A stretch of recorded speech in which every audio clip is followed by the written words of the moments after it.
তো বন্ধুরা, সম্প্রতি ইরান ইসরায়েল যুদ্ধ বলেন, ইসরায়েল এবং গাজা যুদ্ধ বলেন, ভারত পাকিস্তান যুদ্ধ বললেন, আমরা সব জায়গায় দেখি যে জাতিসংঘ কোনো কার্যকরী ভূমিকা রাখতে পারে না।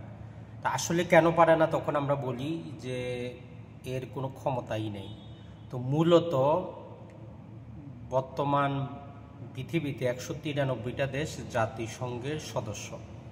তো এই 193টা দেশ ভোট দিতে পারে শুধুমাত্র জেনারেল অ্যাসেম্বলিতে, সাধারণ সভার মধ্যে। এখন কোথাও কোনো সিদ্ধান্ত নিতে গেলে যে এই যে দুইটা দেশের মধ্যে যুদ্ধ বা এই দেশের উপর কোনো কিছু আরোপ করা হবে, জাতিসংঘ যদি করতে যায়, তখন সেটা সাধারণ অ্যাসেম্বলিতে না গিয়ে সিকিউরিটি কাউন্সিলে যায়। এখন এই সিকিউরিটি কাউন্সিলের সদস্য হচ্ছে 15 জন, যার মধ্যে 5 জন হচ্ছেন স্থায়ী সদস্য আর বাকি 10 জন রোটেট হতে থাকে, অর্থাৎ পরিবর্তন হতে থাকে। এখন এই 15 জনের মধ্যে অ্যাটলিস্ট 9 জনের ভোট পেতে হবে যেই কোনো একটা প্রস্তাব পাশ করার জন্য। আবার কন্ডিশন হচ্ছে যে 5 জন সদস্য আছে স্থায়ী, এই 5 জনের যে কোনো একজন না বললে কোনো লাভ হবে না। তার মানে 14 জন যদি রাজি থাকে, শুধু ওই 5 জনের যে কোনো একজন যদি রাজি না থাকে, প্রস্তাবটা পাশ হবে না। তাহলে এই 5 জন মডেলকে আমরা সবাই জানি, একটা হচ্ছে ইউএসএ, একটা হচ্ছে ইউকে, আর একটা হচ্ছে চায়না, একটা হচ্ছে রাশিয়া, আর একটা হচ্ছে ফ্রান্স। এই 5টা দেশের যে কোনো একজন যদি বলে যে না, এটা প্রস্তাবটা পাশ হবে না, তাহলেও হবে না, যদিও বাকি 14 জন ভোট দেয়। তো এই জন্য ইসরায়েলের বিরুদ্ধে জাতিসংঘ কোনো প্রকার কিছু নিতে পারে না। কেন? আমেরিকা সর্ব অবস্থায়, আমেরিকা এবং ইউকে আর ফ্রান্স, তারা নায়ের মধ্যেই থাকে।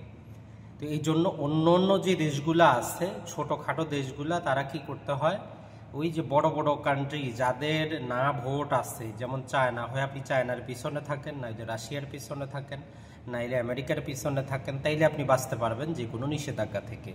তো এই জিনিসটা আমাদেরকে বুঝতে হবে।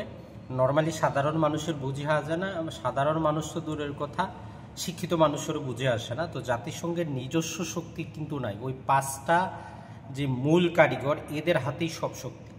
তো 193টা সদস্যের মধ্যে এরা হচ্ছে জেনারেল অ্যাসেম্বলি। তার মানে জেনারেল অ্যাসেম্বলি যখনই হয় তখন বাংলাদেশ আমন্ত্রণ পায়। 5 সদস্য বিশিষ্টের বাংলাদেশে প্রতিনিধি থাকে, একটা মাত্র ভোট দিতে পারে। আর 15টা সদস্য হচ্ছে ওই সিকিউরিটি কাউন্সিলের। এই 5 জন স্থায়ী আর বাকি 10 জন রোটেট হতে থাকে। এই বাকি 10 জন যারা আছে তারা রোটেট হতে থাকে। এটাই হচ্ছে, ওই জন্য এটা লবিং করতে হয় যে কিভাবে আমি সাধারণ সদস্য থেকে কিভাবে সিকিউরিটি কাউন্সিলে যেতে পারবো। এই লবিংগুলা কিন্তু চলে। তার মানে আমাদের ভিলেজ পলিটিক্সের মতো গরিবের কোনো জায়গায় কিন্তু আপনার কি নাই, শান্তি নাই, বড় লোকেরই শান্তি।